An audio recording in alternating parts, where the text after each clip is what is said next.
Hi guys, welcome back to our YouTube channel. So in this tutorial, we would learn how can we protect a workbook in Microsoft Excel. So to do this guys, what we have to do is just click on this review.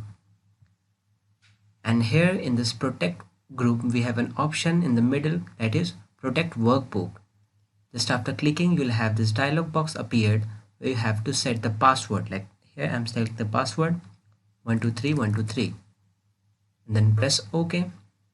And then again this box will appear where you have to enter the password again 123123. I'm pressing and then OK.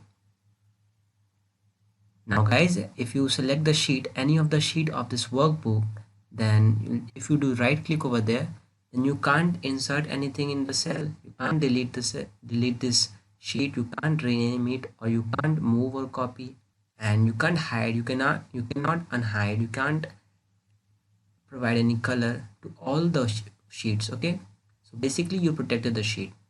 And similarly, if you want these options, you want to activate these things, you want to unprotect the workbook, then what you have to do, again click on this review, and in this protect group you have the option protect and workbook.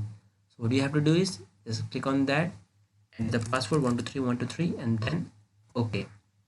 Now it's unprotected. Now you can do the changes that you want.